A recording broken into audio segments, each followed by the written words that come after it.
English एक ऐसा challenge है जो शुरू से बचपन से मैंने फेस किया है। एक 10 बाय 20 शॉल एरियाज का बच्चा इंग्लिश कैसे बोल सकता है? वो तो बड़े लोगों की भाषा है। लोग कंपेयर करने लगे, लोग बोलने लगे, ताना मारने लगे कि इतना पढ़ा लिखा के बेटे को क्या फायदा जब वो कुछ कर ही नहीं सकता। आज जिन कंपनीज में वर्क करना मेरा ड्रीम था, वहाँ के इंडिविजुअल्स मेरे स्टूडेंट हैं। अंग्रेजी में बात करो बिना डरे बिना शर्माए। डाउनलोड जोश टॉक्स इंग्लिश स्पीकिंग ऐप। आप में से कितने लोगों को सफर करना पसंद है? आई बिलीव सभी लोगों को। बट मुझे सफर करना बिल्कुल पसंद नहीं। जी हाँ, मैं यहाँ हिंदी के सफर की नहीं, इंग्लिश के सफर की बात कर रहा हूँ। SUFFER। एक ऐसी परेशानी जो मुझे 10th जनवरी 2016 को हुई। मैं कॉलेज का टॉपर था, गोल्ड मेडलिस्ट भी था, तो लोगों को बहुत ज्यादा उम्मीदें थी मुझसे कि मैं तो अच्छा कर ही लूंगा। 10 बाय 20 के चौल में बड़ा होके स्कॉलरशिप के थ्रू फाइनली मैं कॉलेज के फाइनल ईयर में था। सब टीचर्स की निगाहें मुझ पर थी और वो प्लेसमेंट के दिन था जब मुझे अपना बेस्ट देना था। मुझे सब कुछ आता था, नॉलेज पूरी थी, इंजीनियरिंग टॉपर था, बट कहीं ना कहीं उस दिन मेरा फेस रेड होने लगा। मुझे स्वेटिंग होने लगी, मेरा हार्ट बीट बढ़ गया और अफसोस मैं उस प्लेसमेंट में गया ही नहीं।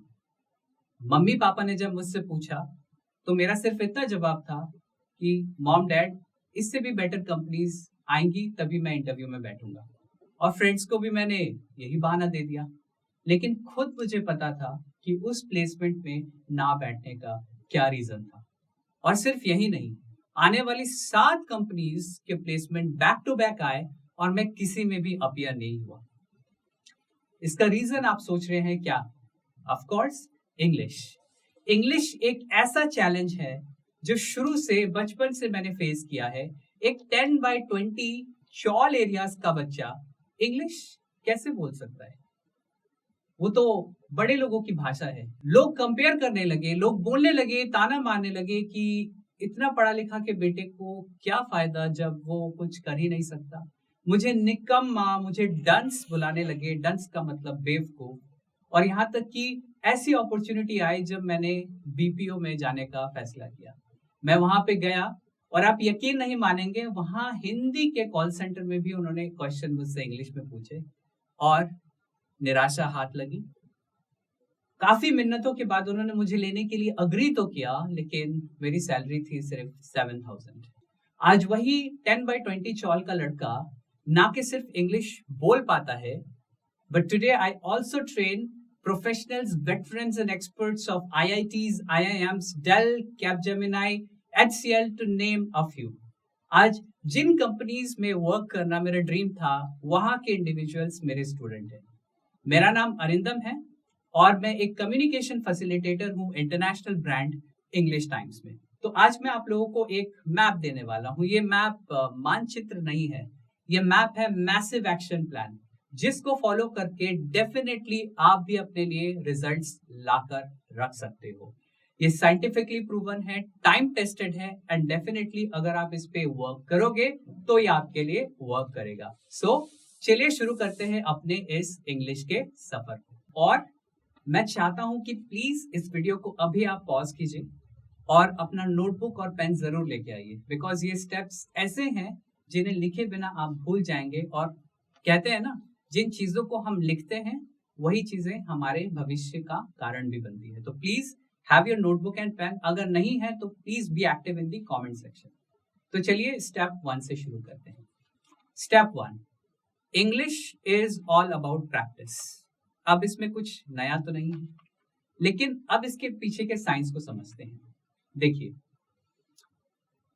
हमने स्कूल के टाइम पर सब्जेक्ट्स को स्टडी किया था और वही अप्रोच हम इंग्लिश कम्युनिकेशन के टाइम पे भी फॉलो करते हैं। हम क्या करते हैं? हम इंग्लिश को स्टडी करते हैं। लेकिन थोड़ा सा एक एग्जाम्पल से समझिए। जिस तरीके से ड्राइविंग और स्विमिंग, ये 2 ऐसे स्किल्स हैं जिनको पढ़ के नहीं करके सीखा जाता है, इंग्लिश भी वैसा ही कुछ है। अब इंग्लिश स्पीकिंग को बुक से समझने का मतलब वही है जैसे ड्राइविंग को बुक से देख के करना, विच इज नॉट पॉसिबल।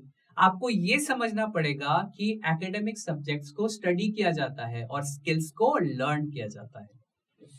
आपने कभी सुना है स्टडी स्विमिंग, स्टडी ड्राइविंग, या फिर लर्न स्विमिंग या learn driving?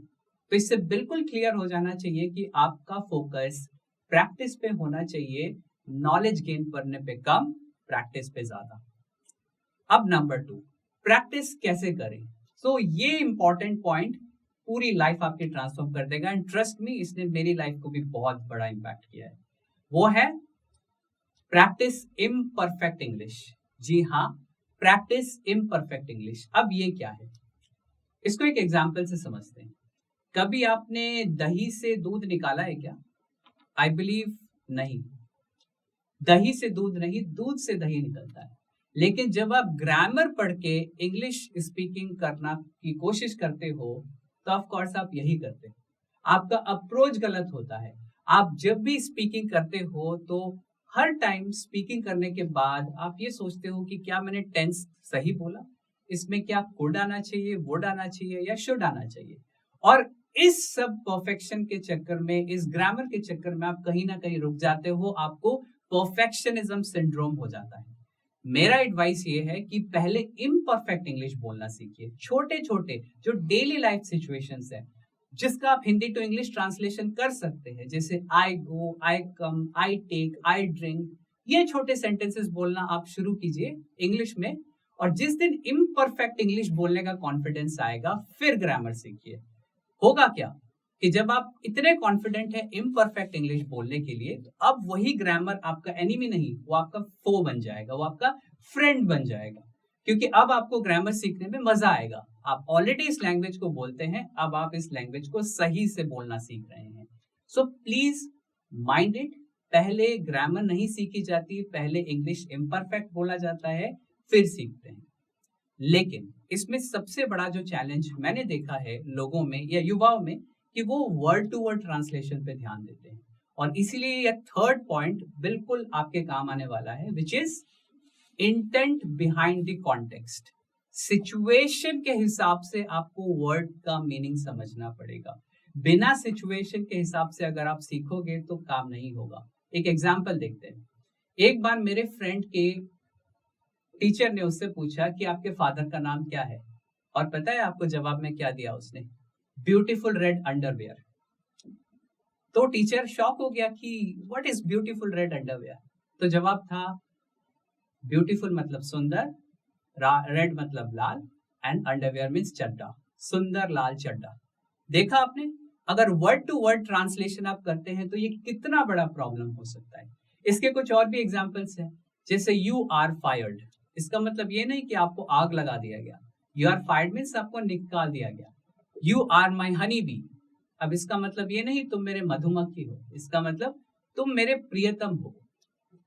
Word to word translation करके अगर आप इंग्लिश सीख रहे हैं तो ये सबसे बड़ी भूल है, and please stop doing it. आप फ्रेजेस लर्न कीजिए, कॉलोकेशंस लर्न कीजिए। मैं आपको बुक भी रेकमेंड करता हूँ, which is everyday English by Grant Taylor. इस बुक को प्लीज पढ़िए, because this will teach you every single phrase that you need to speak English confidently. अब प्रैक्टिस करने का तरीका तो आपको समझ में आ गया, लेकिन करना किन लोगों के बीच में? That leads me to number 4, which is be in the community of experts. आपको एक्सपर्ट्स के बीच में रहना है। इंग्लिश में एक फेमस कोटेशन है that if you are the smartest person in the room then you are in the wrong room. अगर आप ऐसे लोगों के साथ प्रैक्टिस करोगे जिनको आपसे कम आता है, तो वो आपको हमेशा बोलेंगे चलता है, चलता है। बी योरसेल्फ, कोई प्रॉब्लम नहीं है। आप इंग्लिश कम्युनिकेट कर रहे हो, नहीं कर रहे हो, चलता है। But if you are in between experts, तो वहां पे क्या होता है? आपको बुरा फील होता है, आपको बुरा लगता है जब भी आप देखते हो, और वो बुराई, वो कंपैरिजन आपको पुश करती है अपना बेटर देने के लिए। और हमेशा एक्सपर्ट्स आपको ये नहीं कहते be yourself, they always tell you to better yourself. और ये आप तभी कर पाओगे जब आप एक्सपर्ट्स की कम्युनिटी के साथ हो। बट अब चलते हैं हमारे नेक्स्ट पॉइंट पे, कि जब आप इस जर्नी में चलोगे, जब आप इंग्लिश को सीखोगे, तो ऐसा काफ़ी बार होगा जब आप लो फ़ील करोगे, आपको रिज़ल्ट्स नहीं मिलेंगे, आपको बुरा लगेगा, आपको लगेगा कि चीज़ें काम नहीं कर रही हैं। और इसीलिए ये नेक्स्ट पॉइंट आपके लिए है कि ऑलवेज़ डिफाइन योर विज़न। मुझे आज भी याद है जब मैं इस लैंग्वेज को सीखता था, मेरे पास भी 100 रीज़न्स होते थे कंप्लेन करने के। मेरे पास भी कोई एनवायरनमेंट नहीं था। आस-पास के लोग इंग्लिश में नहीं बात करते थे और मुझे भी लगता था कि मैं इस लैंग्वेज को कैसे बोल सकता हूँ। बट मेरे पास एक स्ट्रॉन्ग रीज़न था आगे बढ़ने का। मैं देखता था मेरे मम्मी-पापा कितनी मेहनत करते थे। My father used to work 17 hours a day. My mom used to sweat 18 hours a day. इतनी मेहनत उन्होंने की। इनफैक्ट मुझे आज भी वो टाइम याद है जब मेरे फादर की साइकिल चोरी हुई और वो पैदल जाते थे ताकि उस बचे हुए पैसे से वो उस एक दिन का खाना जुटा सके। मेरे पास ये स्ट्रॉन्ग रीजंस थे, इसलिए मैंने कभी भी गिव अप नहीं किया। एंड आई बिलीव यही मंत्रा है सबसे बेस्ट इंग्लिश सीखने का, कि जब भी आपको लगे कि कुछ नहीं हो रहा है, आप हमेशा ध्यान रखना, जब भी आपको लगे कुछ नहीं हो रहा है, उसी समय सब कुछ हो रहा होता है। तो just don't give up and maintain your काम। अगला स्टेप है हमारा कि आपको बड़े-बड़े सेंटेंसेस से नहीं, छोटे-छोटे वर्ड से शुरू करना है। Begin with words, not with your sentence. जैसे आपको बड़े-बड़े कॉम्प्लिकेटेड सेंटेंसेस में नहीं फंसना है। आपको क्या करना है, छोटे-छोटे रोज-रोज के जो सेंटेंसेस हैं, उन्हीं को इंग्लिश में बोलना है।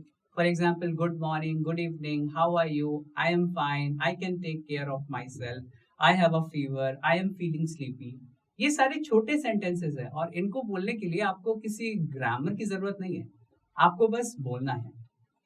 और बोलते बोलते जो सबसे बड़ा और सबसे इंपॉर्टेंट जो प्रॉब्लम जो लोग फेस करते हैं वो है वोकैबुलरी का। आज हर कोई शख्स जब मेरे पास आता है, हर स्टूडेंट जब इंग्लिश टाइम्स को ज्वाइन करता है, उसका पहला कंसर्न यही होता है कि सर वोकैब को कैसे याद रखें। अब देखिए, मेरी बात को ध्यान से समझिए और please pay close attention. Vocab को याद नहीं करते, वोकैब को फील करते हैं। वोकैब को याद नहीं, वोकैब को फील करते हैं। चलिए एक एग्जांपल से समझते हैं। आप सब लोग अपनी आंखें बंद कीजिए और इमेजिन कीजिए गुआवा। जी हाँ, गुआवा, अमरूद। आई बिलीव सबने इमेजिन कर लिया होगा। अब फिर से आप अपनी आंखें बंद कीजिए और इस टाइम इमेजिन कीजिए फैंशीलियो। फैंशीलियो कुछ समझ में आया? आपको लग रहा होगा कि ये क्या अजीब सी चीज है। जी हाँ, चाइनीज में गुआवा को, अमरूद को फैंशीलियो बोलते हैं। अब ऐसा तो नहीं है कि आपको अमरूद नहीं पता, बट उस पर्टिकुलर वर्ड से रिलेटेड इमेज आपके माइंड में आई ही नहीं। और यही होता है जब आप कोई भी वोकैब याद करने की कोशिश करते हो और कुछ दिनों में भूल जाते हो, क्योंकि उस वर्ड का इमेज आपके माइंड में है ही नहीं। इसको एक एग्जाम्पल से समझते हैं ताकि आपके लिए आसान हो जाए। हमारा वर्ड है मैग्निफिसेंट। अब मैग्निफिसेंट का मतलब होता है शानदार। तो चलिए इसको हम विजुअलाइज करते हैं। ये मैग्निफिसेंट वर्ड दो वर्ड का कॉम्बिनेशन है। इमेजिन कीजिए, आंखें बंद कीजिए। पहला है मैग्नीफाई और दूसरा है सेंट। मैग्नीफाई का मतलब होता है थोड़ा बड़ा और सेंट मतलब परफ्यूम, खुशबू, कुछ भी आप स्टोरी बना सकते हो। Magnify and sent. तो आप इमेजिन कीजिए कि एक पर्सन है और उसने परफ्यूम लगाया है अपने शरीर पे और वो मैग्नीफाई है, वो बहुत अच्छा महक रहा है। तो आपको क्या फील होगा? शानदार। तो मैग्निफिसेंट का मतलब क्या हुआ? शानदार। और यही इसी टेक्निक को इंग्लिश में बोला जाता है पिक्शनरी। जी हाँ, डिक्शनरी प्लस पिक्चर, पिक्शनरी। इसके लिए आप एक एप्लीकेशन भी यूज कर सकते हो, मैगटैब, जो आपको हेल्प करेगा किसी भी वर्ड से रिलेटेड पिक्चर्स को निकालने में। ये एक जर्नी है दोस्तों, और इस वीडियो को खत्म करने से पहले बस इतना ही कहूंगा, इंग्लिश एक दिन में नहीं होगा, लेकिन एक दिन जरूर होगा। Thank you so much. पता नहीं मेरे साथ क्या हो रहा है, इतना पोटेंशियल है, इतना टैलेंट है, हार्ड वर्किंग भी हूँ, लेकिन अपने करियर में ग्रोथ ही नहीं देख पा रही। और बात करें टेक्निकल स्किल्स की, तो उसमें तो मैं माहिर हूँ, मेरे को टेक्निकल स्किल्स पूरे आते हैं। लेकिन एक चीज़ जो मुझे लगती है कि एक रीज़न जिसकी वजह से मैं अपने करियर में आगे नहीं बढ़ पा रही हूँ, वो शायद इंग्लिश है, क्योंकि मैं इंग्लिश में थोड़ी ढीली हूँ। ये जो मैं अभी अपने आप से बात कर रही थी, क्या आप भी अपने आप से ऐसी ही बात करते हैं? आपको पता है, हम में से बहुत सारे लोग ये फेस करते हैं। टेक्निकल स्किल्स में अच्छे होते हैं लेकिन इंग्लिश अच्छी नहीं होती, जिसकी वजह से करियर में ग्रोथ नहीं होती। और रीज़न माहौल। ऐसा नहीं है कि हम इंग्लिश सीखना नहीं चाहते, हमें वो माहौल नहीं मिल पाता। पर अब हमें कोई नहीं रोक सकता हमारे करियर में आगे बढ़ने। जोश टॉक्स लेके आया है एक नया चैनल, जोश टॉक्स स्पोकन इंग्लिश। यहाँ पे हम हमारे ही जैसे लोगों की कहानी सुनेंगे जिन्होंने कभी इंग्लिश से रिलेटेड कोई भी प्रॉब्लम फेस की थी, उसको हराया, उसको ओवरकम किया और अपने लाइफ में सक्सेसफुल हुए। और आपको पता है जोश टॉक्स का एक ऐप भी है, जोश स्किल्स ऐप, जिसमें भारत का सबसे सस्ता स्पोकन इंग्लिश कोर्स मिलता है। यहाँ पे आप daily grammar, vocabulary, video lectures, quiz के साथ साथ अपने ही जैसे लाखों स्टूडेंट्स के साथ प्रैक्टिस कर सकते हैं। तो अब लिटरली इंग्लिश सीखने का माहौल हमारी जेब में है। तो आज ही ठान लीजिए, आज ही प्रॉमिस कीजिए खुद को कि आप अपनी लाइफ को बदलेंगे जोश के साथ।